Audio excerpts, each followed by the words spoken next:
جو اگر قرآن مجید کو ایک عام آدمی کی طرح بھی آپ کھول لیں اور پڑھنا شروع کر دیں تو ہر تیسری چوتھی صورت میں زیر بحث ہے. یہ عاد، یہ سمود، یہ قوم شعیب، یہ سب ان کے بارے میں یہی ہے. اسی قانون کا رسالت مآب صلی اللہ علیہ وسلم کے معاملے میں یہ بیان ہے. اس قانون میں یہ بتا دیا گیا ہے کہ اگر کوئی منکرین ہے تو ان پر عذاب کا تازیانہ برس جائے گا، اللہ تعالیٰ مہلت دیں گے، اس کے بعد یہ ہوگا. اور رسول کے ساتھیوں کو اللہ تعالیٰ نجات دے گا، سرفرازی عطا فرمائے گا. اور رسالت مآب صلی اللہ علیہ وسلم کے معاملے میں تو یہ وعدہ کر لیا تھا کہ اس سرزمین کا اقتدار دے دیا جائے گا. اسی کو وعد اللہ الذین آمنوا میں بیان کیا. تو یہ خلاصہ ہے کہ یہ اللہ تعالیٰ کی ایک سنت ہے جس کا تمام رسولوں کے بارے میں ظہور ہوتا ہے، اس کا بیان ہے، اس کا لفظ بتا رہا ہے. هو الذی ارسل رسولہ بالہدی، رسول بھیجا، یعنی اللہ تعالیٰ نے اپنے رسول کو ہدایت دے کے بھیج دیا ہے اور اب اس کا نتیجہ نکلنا ہے، وہ لازماً نکلنا ہے. دوسرے لفظوں میں اسی کو اس طرح بیان کیا ہے کہ کتب اللہ لاغلبن انا ورسلی، اللہ نے یہ بات لکھ دی ہے کہ میں اور میرے رسول لازماً غلبہ حاصل کریں گے. یعنی وہ لوگ جو منکرین ہیں ان کو مغلوب ہونا ہے، محکوم ہو جانا ہے، یا آخری درجے میں مٹا دیا جانا ہے. تو یہ وہ جزا و سزا ہے جس کا ذکر ہوا ہے. اس کو میں اس طرح تعبیر کرتا ہوں کہ یہ آیات ایک سنت الہی کا بیان ہے جن کو غلطی سے لوگوں نے انقلاب کا لائے عمل سمجھ لیا ہے، یا مسلمانوں کا دنیوی زندگی میں نصب العین بنا لیا ہے. اور میں نے اس پہ تبصرہ کرتے ہوئے کہا تھا کہ جس طرح بہت سے لوگوں کا اطمینان نہیں ہوا کہ آخر یہ کیا معاملہ ہے کہ رسول اللہ کے بعد اب وحی بھی نہیں آئے گی، الہام بھی نہیں ہوگا، تو انہوں نے کچھ راستے نکالے ہیں کہ چلیے کچھ الہام تو ہو ہی جائے نا، کچھ القاء ہو جائے، کچھ مشاہدات ہو جائے. تو اس طرح نبوت کا دعویٰ تو نہیں کیا لیکن نبوت کے خصائص اپنے لیے عام کرنے کی صحیح کی ہے. اسی طرح کا معاملہ اس میں بھی ہوا ہے. یعنی رسالت کا دعویٰ تو نہیں کیا لیکن رسالت کیا ہے، اس کے نتائج کیا نکلتے ہیں، اس کو سامنے رکھ کر ہمارے اس دور میں پھر جماعتیں اور تنظیمیں اور ان تنظیموں کا لائے عمل وجود پذیر ہوا ہے. تو دونوں آیتوں کو سمجھنے میں بڑی غلطی ہوئی ہے. اس کی اصلاح کرنی چاہیے. اقامت دین کا مطلب ہے کہ جو دین تمہیں دیا گیا ہے اس کو اپنی زندگی بنا لو، ہر لحاظ سے اس پر عمل پیرا ہو جاؤ. وہ اس لیے نہیں دیا گیا کہ تم اس کو اٹھا کر کہیں رکھ دو، وہ عمل کرنے کے لیے دیا گیا ہے. تو جو حکم بھی اس میں ہے وہ تمہاری انفرادی زندگی کے بارے میں ہے تو اس پر عمل پیرا ہو جاؤ، تمہاری اجتماعی زندگی کے بارے میں ہے تو اس پر عمل پیرا ہو جاؤ. تم حکمران ہو تو اس کے لیے جو احکام دیے گئے ہیں ان پر عمل کرو. تم فوجوں کے سپہ سالار ہو تو اس کے لیے جو احکام دیے گئے ہیں اس پر عمل کرو. تم باپ ہو، تم کوئی اولاد میں سے ہو، جو بھی تمہاری حیثیت ہے یہ دیکھو کہ تمہارے پروردگار نے اس حیثیت کے لحاظ سے کیا ہدایت کی ہے، اس پر عمل کرنا، اس کو اپنی زندگی بنا لینا، یہ اقامت دین ہے. جیسے اقامت صلاۃ ہے، یعنی زندگی بن جائے ہماری. نماز ہی ہمارے تمام اوقات کا احاطہ کرے، وقت کی پابندی کے ساتھ ادا کی جائے. ایسے ہی دین کے تمام احکام ہر مسلمان کے سامنے رہیں اور جو حکم اس سے متعلق ہے وہ بے چون و چرا اس پر عمل کرے. اور اس آیت میں در حقیقت اللہ تعالیٰ کی سنت کا بیان ہے جس کے تحت ہمارے آخری پیغمبر رسالت مآب صلی اللہ علیہ وسلم کی بعثت ہوئی اور پھر اس کے نتیجے میں جزیرہ نما عرب میں آپ کا غلبہ قائم ہو گیا. اسی کے تحت صحابہ کرام نے بعض اقدامات بعد میں کیے، وہ در حقیقت اسی سنت اللہ کا ظہور تھا. اس کی میں یہاں تفصیل اس لیے نہیں کر رہا کہ جو لوگ اس کو اس کے اجزاء میں سمجھنا چاہتے ہیں، اس کی تفصیلات کو جاننا چاہتے ہیں، وہ اتمام حجت کے زیر عنوان اعتراضات سیریز میں میری گفتگو سن لیں. اس سے اس کا ایک ایک پہلو انشاءاللہ واضح ہو جائے. ٹھیک، ہم سب ایک اجمالی سے آپ نے خلاصہ پیش کر دیا اس آیت کے بارے میں جو آپ کا نقطہ نظر ہے. اچھا، یہ جو عام مثال کے طور پہ دینی تحریکوں کے لوگ ہوتے ہیں، ہمارا ان سے انٹریکشن بھی رہتا ہے، ہم ان کو بتاتے ہیں کہ ہمارا اس آیت کے بارے میں دیکھیں یہ ایک نقطہ نظر ہے اور اس حکم کے بارے میں یہ قرآن کا پس منظر ہے. تو جو سب سے پہلا سوال ان کی جانب سے آتا ہے، اگرچہ سارے سوالات کے وہاں پر جوابات دیے گئے لیکن میں یہاں پر چاہتا ہوں ذرا اس کو زیر بحث لوں. کہتے ہیں کہ یار یہ بات تو ٹھیک ہے، آپ کہتے ہیں رسول کے ساتھ خاص تھا یا رسول کو یہ حکم دیا گیا، ان کی مذہبی ذمہ داری تھی اور اللہ تعالیٰ قیامت صغریٰ برپا کرتا ہے، لیکن ہم بھی تو رسول کی امت ہیں، اور قرآن تو باقی جگہوں پہ کہتا ہے کہ بھائی کنتم شہداء علی الناس، اور تم نے آگے شہادت دینی ہے، اور رسول نے تم پہ شہادت دی تھی، تم نے آگے شہادت دینی ہے۔ اسی طریقے سے ایک اور آیت تو پیش کرتے ہیں کنتم خیر امت، کہ بھئی تم کو اللہ تعالیٰ نے بہترین امت بنایا ہے، اور اسی لیے بنایا ہے کہ تم امر بالمعروف کرو، نہیں علی المنکر کرو۔ ان دو پہلوؤں پر ذرا آپ اپنا تبصرہ فرما دیجئے گا کہ امر بالمعروف نہی عن المنکر امت کی ذمہ داری ہے، اور اسی طریقے سے کہا جاتا ہے کہ رسول نے تم پر شہادت دی ہے، اور اب امت نے باقی دنیا پہ وہی کام کرنا ہے۔ یہ تو مان لیتے ہیں بھی اتمام حجت رسول ہی کرتا ہے، لیکن جب انہوں نے کر دیا تو عالمی سطح پہ ہو گیا، اب اس کا جو نتیجہ تھا وہ ہم نے برآمد کرنا ہے۔ عالمی سطح پر اہتمام کر دیا گیا ہے۔ رسالت مآب صلی اللہ علیہ وسلم نے اپنے زمانے کے لوگوں پر اللہ کی حجت پوری کر دی، اس کے بعد اللہ فیصلہ کرتا ہے کہ کیا حجت پوری ہو گئی۔ جب وہ پوری ہو جاتی ہے تو پھر اللہ ہی فیصلہ کرتا ہے کہ اب سزا کا نفاذ ہوگا۔ اس میں رسول بھی اپنی طرف سے کچھ نہیں کرتا، تو اس وجہ سے وہ اہتمام ہو گیا، یعنی رسالت مآب صلی اللہ علیہ وسلم کی ذات والا صفات تاریخ میں اب ہمارے سامنے ہے، اس کا ایک ایک مرحلہ محفوظ ہو گیا ہے۔ وہ جو کتاب چھوڑ کر گئے ہیں جس میں ہدایت بیان ہوئی ہے، وہ کتاب ہر لحاظ سے محفوظ دنیا کو منتقل ہو گئی ہے۔ یہ اہتمام ہے اتمام حجت کا۔ اتمام حجت کس پر ہو گیا کس پر نہیں ہوا یہ فیصلہ اللہ کرتا ہے، یہ اس وقت بھی اللہ ہی نے کیا تھا۔ تو اللہ تعالیٰ جب فیصلہ کرتا ہے تو پھر وہ اس کے ساتھ یہ بھی بتاتا ہے کہ اب جن پر اتمام حجت ہو گیا ان کے ساتھ کرنا کیا ہے۔ تو وہاں پر بھی کہیں 9 ہجری میں جا کر پھر یہ بتایا گیا کہ اب کرنا کیا ہے، وہ بھی اللہ ہی بتاتا ہے، یعنی اس میں کسی جگہ پر بھی مجھے یا آپ کو کچھ نہیں کرنا ہوتا، پیغمبر وہ اپنی طرف سے کچھ نہیں کرنا ہوتا۔ تو اس کو بڑی اچھی طرح سے سمجھ لینا چاہیے کہ جزا کا فیصلہ، سزا کا فیصلہ، یہ سب خدائی فیصلے ہیں، اس کا اختیار اس نے کسی کو بھی نہیں دیا۔ پیغمبر اور اس کے ساتھیوں کو بھی نفاذ کے لیے اعلیٰ اور جاریہ کی حیثیت سے حکم دیا جاتا ہے کہ جاؤ اس سزا کا نفاذ کر دو۔ عدالت اللہ تعالیٰ کی فیصلہ کرتی ہے۔ تو رسالت مآب صلی اللہ علیہ وسلم کے بعد اب کس پر اتمام حجت ہوا ہے، کس پر نہیں ہوا، کس قوم پر ہو گیا ہے، کس پر نہیں ہوا، اس کا فیصلہ آسمان سے نہیں بتایا جا سکتا، کیونکہ الہام اور وحی کا دروازہ بند ہو گیا۔ اب یہ فیصلہ قیامت ہی میں سامنے آئے گا۔ تو پہلے تو اس بنیادی بات کو سمجھ لیجئے کہ یہ اس طرح نہیں ہے کہ ہم اپنے طور پر فیصلہ کر لیں، اللہ کا پیغمبر بھی اپنے طور پر فیصلہ نہیں کر سکتا، یہ فیصلہ اللہ ہی کرتا ہے۔ یعنی یہ بات کہ اب اس قوم کو چھوڑ دینا ہے، ہجرت کر دینی ہے، مثال کے طور پر اتمام حجت کے بعد پھر اگلا مرحلہ یہی ہوتا ہے کہ اس سے نکل جاؤ، اس کا فیصلہ بھی اللہ ہی کرتا ہے۔ حضرت یونس نے اپنے اجتہاد سے کر لیا تھا، یہ دیکھیے کیا معاملہ ان کے ساتھ ہوا۔ تو اس سے یہ اصل میں دائرہ اجتہاد کی چیز ہی نہیں، یعنی یہ اللہ تعالیٰ کی طرف سے براہ راست الفاظ میں حکم کی صورت میں آئے گا، اس کے بعد متعین کر دیا جائے گا کہ یہ اقدام کرنا ہے، فلاں کے خلاف یہ کرنا ہے، فلاں کے خلاف یہ اگر جو سامنے والے انکار کر رہے ہیں اور کہہ رہے ہوں کہ ہم نہیں مانتے، جو جی چاہے کر رہے ہوں، سزا دینے کا اختیار کسی کے پاس زمین پر ہے ہی نہیں سوائے اللہ تعالیٰ کے۔ یہ اسی نے بتانا ہے، اسی نے فیصلہ کرنا ہے، اسی کا فیصلہ سامنے آئے گا۔ اس وقت بھی اسی کا فیصلہ سامنے آیا، ایک ایک گروہ کو متعین کر کے سورہ توبہ میں بتایا گیا کسی کے ساتھ کیا کرنا ہے۔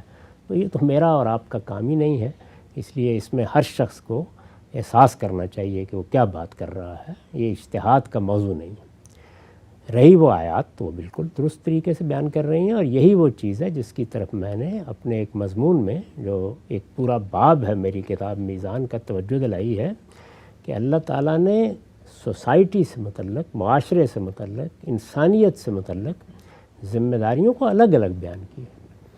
تو مسلمان امت، یا دوسرے لفظوں میں کہیے بنی اسماعیل، جن کے لیے جزیرہ نما عرب کو خالی کرا دیا گیا، اس کی حکومت ان کو عطا کر دی گئی۔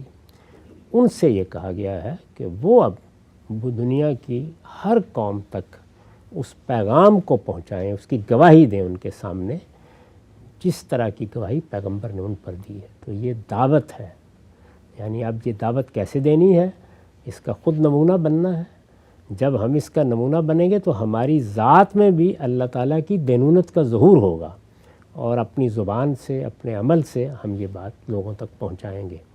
تو یہ دعوت کا دائرہ ہے، یعنی یہ چیز تو پوری امت کی ذمہ داری ہے۔ اس کو بیان بھی کر دیا گیا ہے کہ کنتم خیر امت۔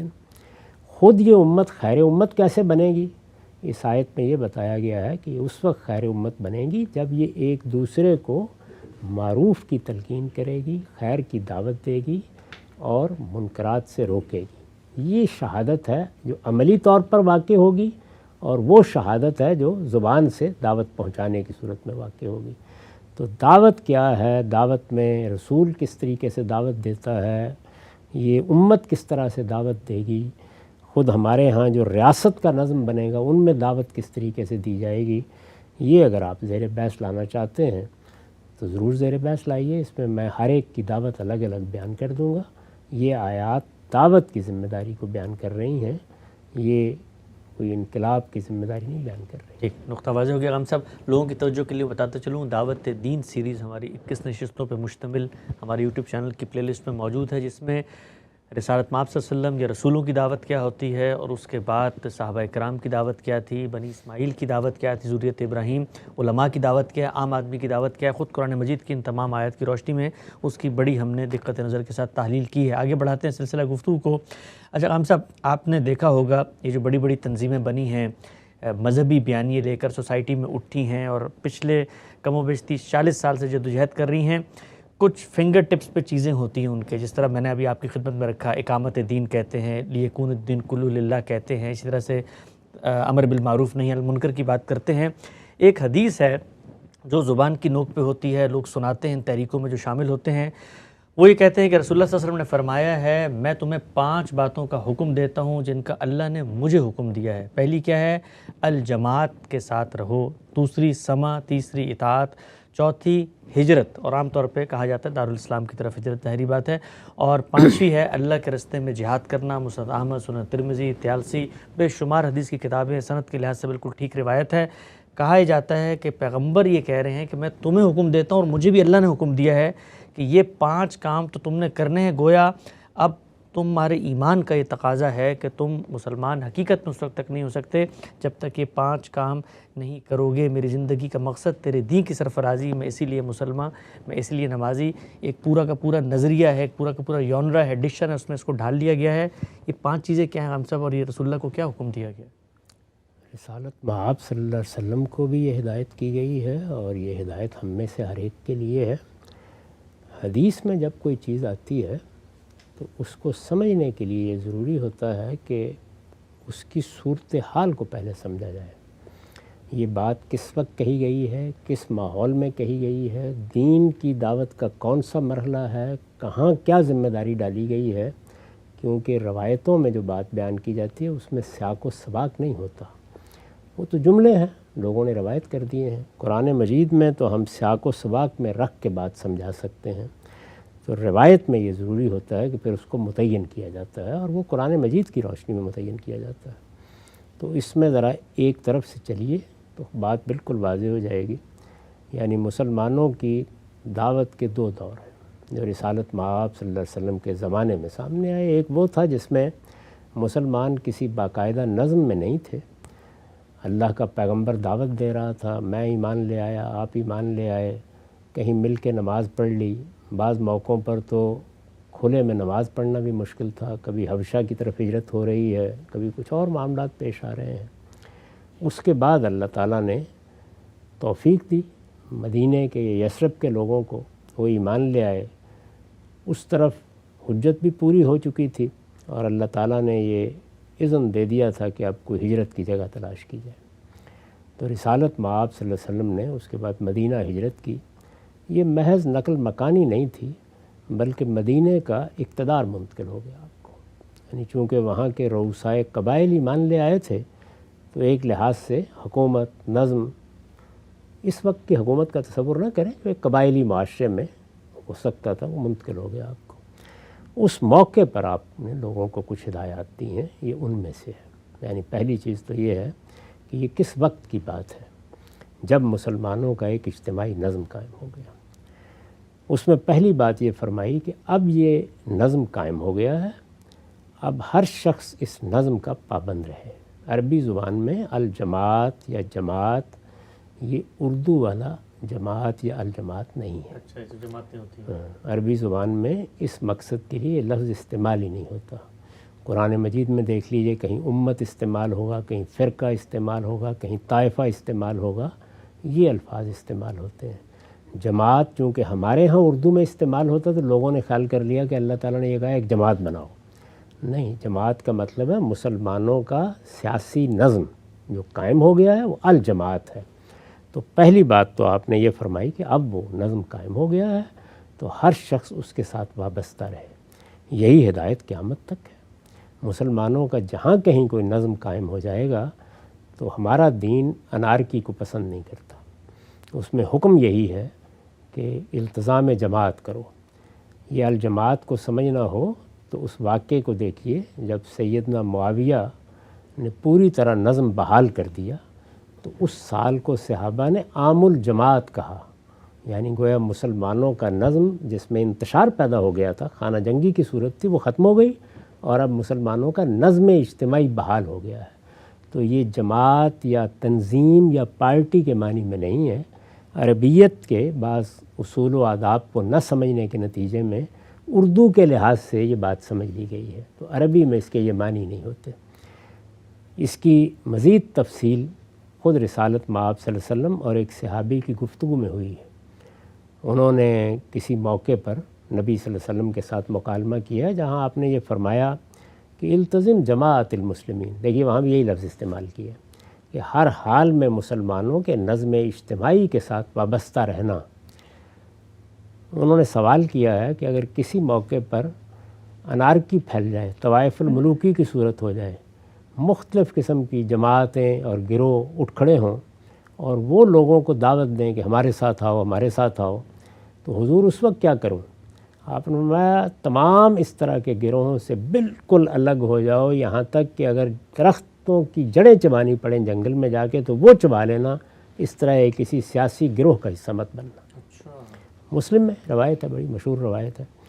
تو یہ گویا وہ جماعت ہے، یہ میری آپ کی پارٹی نہیں ہے۔ اس کا مطلب یہ ہے کہ مسلمانوں کا نظم اجتماعی جیسے اس وقت دنیا کے 49-50 ملکوں میں نظم اجتماعی قائم ہے، اس کی مثالی صورت یہ ہے کہ ساری دنیا میں ہم مسلمانوں کا ایک ہی نظم اجتماعی ہو، بہت اچھی بات ہے، لیکن جہاں کہیں بھی جس درجے میں بھی قائم ہو جائے اس کے ساتھ وابستہ رہنا ہے۔ تو پہلی ہدایت یہ ہے، جب نظم اجتماعی قائم ہوگا تو ظاہر ہے کہ وہاں پر کوئی حکومت ہوگی، اس میں کوئی امیر المومنین ہوگا، کوئی سربراہ ہوگا، کوئی قانون ہوگا، کوئی پارلیمنٹ ہوگی، نظم بنائیں گے آپ۔ تو دوسری بات یہ کہی ہے کہ مسلمان سمع کا رویہ اختیار کرتا ہے، یعنی وہ قانون شکن نہیں ہوتا، وہ یہ نہیں کرتا کہ مجھے تو سننا ہی نہیں ہے، اس کے اندر سرکشی نہیں ہو سکتی۔ ہمارے دین میں سب سے بڑا جرم کیا ہے؟ سرکشی۔ گھر میں اختیار کی جائے قابل سزا ہے، اولاد اختیار کرے قابل تعزیر ہے، بیوی اختیار کرے، آپ جانتے ہیں کہ قرآن مجید میں اس کے لیے کیا حکم دے دیا گیا ہے۔ تو اس لیے کسی جگہ پر بھی یہ اختیار نہیں کرنی، تو فرمایا کہ سمع کا رویہ، یعنی قانون کیا ہے سنا جائے گا۔